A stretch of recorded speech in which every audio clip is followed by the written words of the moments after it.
A hero is only as good as his villain. That's one of those quotes that every writer knows, and it's as true in comics as it is in any other medium. Sherlock Holmes has Professor Moriarty, Luke Skywalker has Darth Vader, James Bond has Blofeld, Batman has the Joker, and when it comes to the Man of Steel, there's always Lex Luthor. But Lex is a complicated character, and a lot of interpretations of him have fallen flat. For every Michael Rosenbaum, there's a Jesse Eisenberg. But why is the character so hard to get right? Does he only work in comics? This video essay will break down the infamous Lex Luthor and what has made him as iconic as Superman. The first thing you have to realize is that Lex Luthor we see today is not the one that first appeared in Action Comics number 23 way back in April of 1940. That Luthor was a mad genius who lived in a flying city kept afloat by a giant dirigible, and whose main plan was to cause a war between two European nations. Now that story culminated with Lois Lane being kidnapped, which happened often in the Golden Age. Superman came to her rescue and destroyed Luthor's dirigible, sending the city and Luthor crashing to the ground. Back then, most of Luthor's appearances ended with his apparent death. The character would return regularly through the Silver and Bronze Ages of comics, always with a mad scheme and some amazing gadgets to finally defeat his archenemy. This was the era that he would start wearing purple and green, build himself a battle suit, and basically become a typical supervillain. Now there were some good stories during this time, but in truth he wasn't that different from a Batman villain. I mean, other than his intellect was supposed to keep him on level with the Kryptonian, he was just another bad guy. Everything would change after Crisis on Infinite Earths, though. The universe-shattering series by Marv Wolfman and George Perez was designed to clean up 45 years of continuity and reboot the DC universe into something that new readers could jump in on. With that, DC enticed Marvel writer-artist John Byrne to come and remake the Superman character, modernizing his history and refreshing his supporting cast. Wolfman had an idea, though. He knew what he wanted to do with Lex Luthor, and Byrne was happy to oblige. The character was changed from a mad scientist to a brilliant industrialist inspired by a popular New York business mogul of the time, Donald Trump. The new Lex Luthor wore three-piece suits and rode around in limousines. He was the biggest name in Metropolis, until a flying man appeared. Death rays and murder bots were replaced by corruption and greed. He was the embodiment of Gordon Gekko in the DC universe. This Lex had a public persona to cover his machinations and bodyguards and henchmen to act them out. He had money and power, and with it, he aimed to get even more money and power. This changed what a Superman story could be in a lot of ways. The solution wasn't always found by punching something. Lex went from playing checkers to chess, and this took the character in a whole new direction. But he was still lacking something. Pre-Crisis Lex was a mad scientist, so his motivations were never really examined. He was evil, and that seemed to be enough. And he hated Superman because he lost his hair or some silly thing like that. Post-Crisis Lex was a bit of a megalomaniac. He craved power and ran Metropolis like a crime boss. It was his city, and the big blue Boy Scout was messing it up for him. But in truth, that motivation worked for a while, but if he was all about power and money, why wouldn't he just move his operation to a different city? Or do things on a quieter scale to avoid detection? The answer is because he couldn't let Superman win. It's hard to pinpoint exactly where it happened. I first recognized it after reading Lex Luthor, Man of Steel by Brian Azzarello and Lee Bermeo. Another quote every writer knows is, "A villain is the hero of their own story." Well, that's what Azzarello did by showing us the story from Lex's point of view. He wasn't evil for evil's sake. He not only wanted to protect his city from the alien menace of Superman, but he wanted to do it in a way that would return him to being the true hero of the city. This was new, fertile ground to play with, and that had a strong psychological slant. He was no longer mad nor driven by greed. Lex Luthor was a brilliant, powerful narcissist, and that's when the character really started getting good. Narcissism isn't as simple as someone who's in love with themselves. Now, the term does come from Greek mythology and the story of Narcissus, who was so incredibly handsome that he fell in love with his own reflection. But narcissism is much deeper, and often stems from self-loathing rather than self-love. The symptoms of narcissism are 1. Having a grandiose sense of self-importance, 2. Preoccupied with fantasies of unlimited success and power, 3. Truly believing they are special, 4. Requiring excessive admiration, 5. Having a strong sense of entitlement, 6. Willing to manipulate others, 7. Lacking empathy, 8. Is often jealous of others, and 9. Is basically arrogant and haughty. Now, for a clinical diagnosis, 5 of these have to apply to the patient. But there also needs to be a social or career impediment, and they have to be aware of the effect and be distressed by it. In other words, while a small percentage of people have been diagnosed with narcissistic personality disorder, a larger number, possibly 20% of society, have at least some narcissistic traits. This means that Lex can be a narcissist but not suffer from NPD simply because he's fine with who he is and how his life is going. Now, we can drill down a little further into narcissism, as it tends to be broken into 5 categories. There is the classic grandiose narcissist, which is basically the braggart who makes everything about themselves. Then there's the communal narcissist that appears to be a wonderful person, but their kind acts are done for attention and validation, like donating a lot of money so their name goes on a building, or they work a food kitchen but spend the whole time taking selfies. Now, there's also the covert or vulnerable narcissist, who thinks the world is out to get them and they're entitled to a better life, but someone has kept them down. The woe is me type, always complaining, but it's still always about them. There's also a benign narcissist that will say vapid and clueless things, complaining about first world problems. Now, you can point out their selfish behavior, and while they'll acknowledge it at the time, they will likely just go right back to it later. But the most dangerous, and the one that fits Lex, is the malignant narcissist. This type will lie, cheat, and exploit to get what they want. They work the system to their advantage and are often extraordinarily successful. They come across as charismatic and charming and confident, and are likely the head of major corporations or running countries. Now remember, Lex in the comic books not only ran LexCorp, but he was elected President of the United States. Now, they can also be vindictive and cruel, with a single-minded obsession with winning and making their enemies pay. Where does Lex's narcissism come from?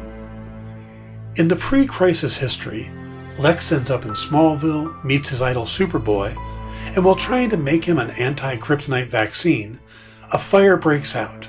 And when Superboy arrives to blow out the fire, the wind causes certain chemicals to hit Lex, making his hair fall out and causing him to hate Superboy. Because comics. Post-crisis, as the character was revamped, his origin was changed to match. We discovered that Lex had a father named Lionel, and he was pretty much the living embodiment of how not to be a parent. The origins of narcissism tend to be part genetic and part environmental. Those who have narcissism tend to be raised with excessive criticism, with an emphasis on status, success, and even appearance. They suffer from emotional abuse and neglect, and they deal with authoritarian parents that lack empathy and balance. And a lot of it's learned behavior, meaning that the parents were often narcissists as well. Now, if we look at the way the Lionel-Lex relationship is portrayed in Mark Waid's Superman Birthright series, or even on the television series Smallville, we see almost all of the aforementioned abusive attributes. The writers have retconned in a childhood for Lex that's needed to create a malignant narcissist. Now, an interesting thing to note is that for the majority of his post-crisis existence, Lex has been devoid of romantic relationships. Now, he had some flirtations with Lois Lane, but that would be a very controlling situation. He knows he has information that Lois wants, and thereby giving him power over her. And when she doesn't bite, he moves on. The closest thing he has to a relationship is with his bodyguard Mercy, who is also under his control as her boss. Now, if the writers were to decide to take the character down this path, it would not be pretty. Narcissists tend to be controlling, manipulative, and abusive both in emotional and possibly physical ways. They are thought of as intense, wanting to learn as much as they can about their partner. But in the end, it's to learn their vulnerabilities and how to use them to their advantage. This was also touched on briefly on Smallville when Lex began a relationship with Lana Lang, and it went exactly as you'd expect, very poorly. While one might mistake Lex for a psychopath, he has shown the capacity for remorse as long as it doesn't interfere with his machinations. Modern takes on Lex aren't necessarily evil. He's ended up on the side of the good guys on quite a few occasions, and that's because his motivation isn't simply to be evil. Prior to Clark Kent moving to Metropolis, Lex Luthor was the biggest thing in the city. Sure, he did corrupt things to build his empire and make money. And in some versions of his origin, he killed his parents. But he also did good things, philanthropic things, that endeared him to the people. But he never cared about them. He just wanted them to admire him. This was working well until Superman's debut, and then suddenly the citizens had a new hero to worship.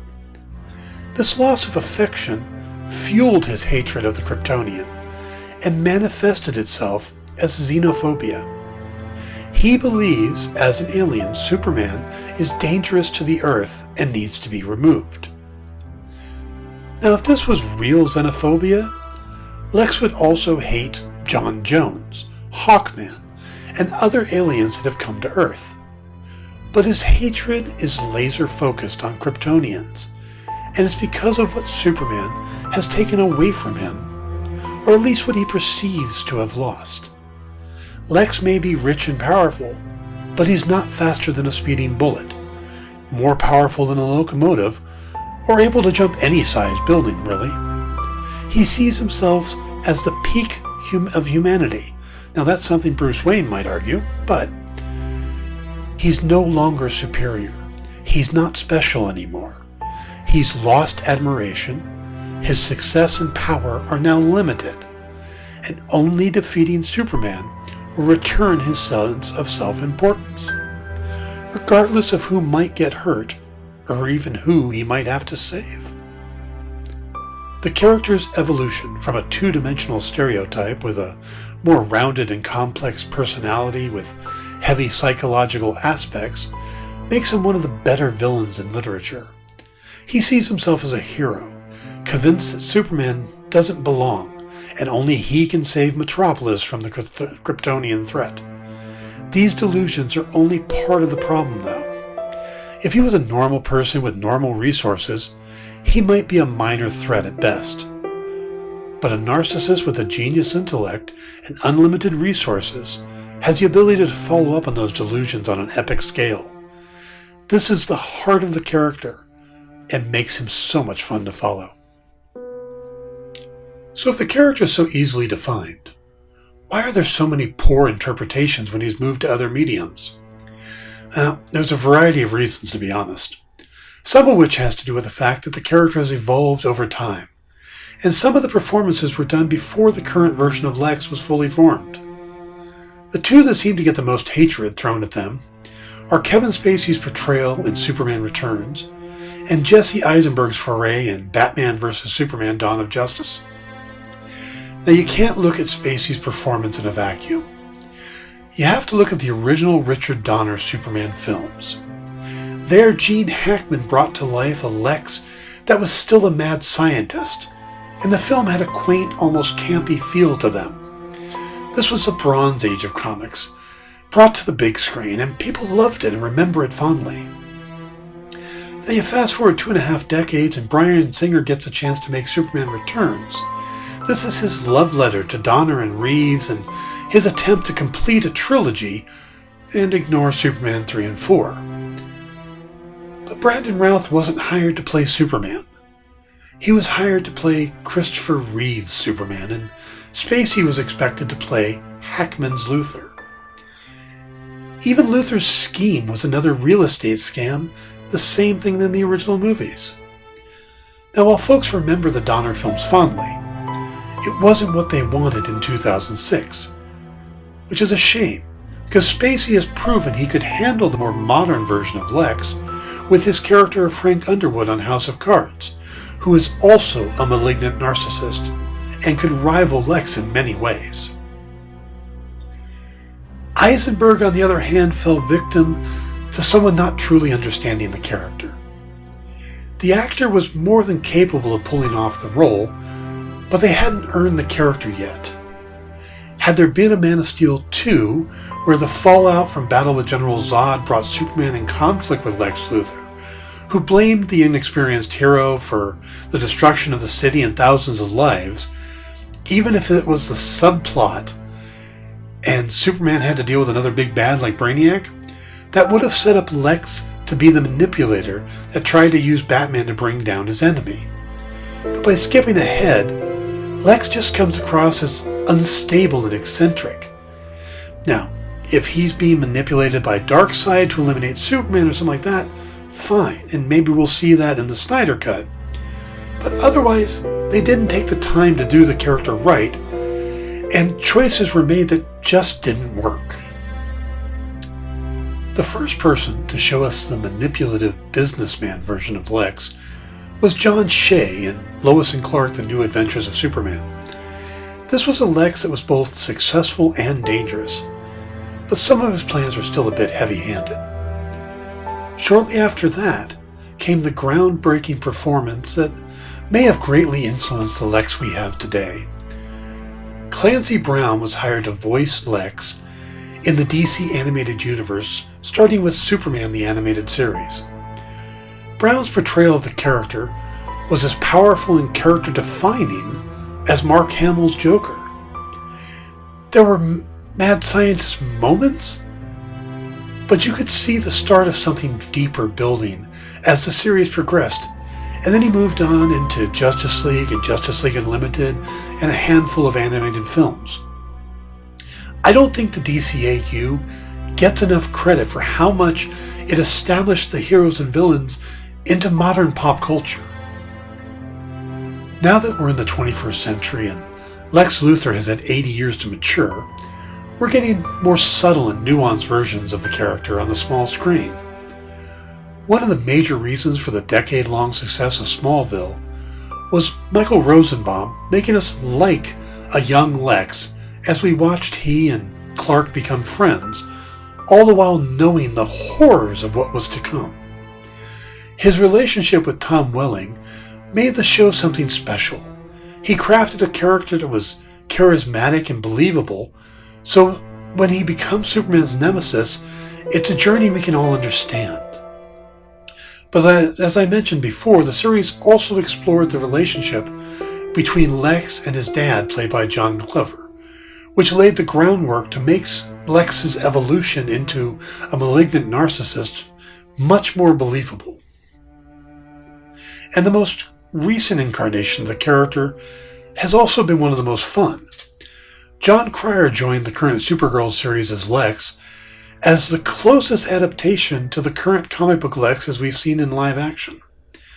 He wasn't an obvious choice for the role, but he plays the character as a true narcissist, with all that comes with it. He's just a tad over the top, which fits into the theme of the series and became popular enough so quickly that he was a major player in the Arrowverse adaptation of Crisis on Infinite Earths last year. The television series doesn't get too deep into psychological aspects, but you can see that Cryer understands what the character's true motivations are. Earlier I mentioned that the Bronze Age Lex Luthor wasn't far from being a Batman villain, and a few times he has gone up against the Caped Crusader. This is a matchup that makes sense as you have two brilliant billionaires butting heads. But there's a reason why Lex is a better fit to take on Superman. He's not on a physical power level with Zod or Darkseid.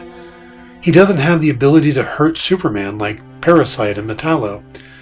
And while Lex is intelligent, he's no Brainiac. The reason Lex is Superman's archenemy is that he's the other end of the spectrum. He is the dark mirror image in the same way that Joker is the opposite of Batman. Superman is about hope and the belief that everyone matters. Superman would sacrifice himself if it would save someone else. He embodies the idyllic version of humanity, while Lex believes only he matters, and he'd be willing to sacrifice anyone if it furthered his own desires. He is the worst elements of humanity, led by jealousy and greed. Matter if he's playing off someone like Batman. The two characters are similar in a lot of ways, but in posing Superman, we get to see the contrast of who we wish we were and who we fear we might be. The world has changed a lot in the 80 years since Jerry Siegel and Joe Shuster introduced us to Alexander Joseph Luthor. Did they have any idea that their super genius villain would last well into the next century? Did Wolfman and Byrne understand the complex psychological underpinnings that they were laying down in 1986, or were they just throwing ideas at a wall? Was there ever a specific plan to take the character down this path? Or did the evolution come along naturally as writer after writer explored the character's motivations? I think an iconic character changed to meet the times that he was in, leading him to go from mad scientist to business tycoon to a malignant narcissist that at one point became President of the United States.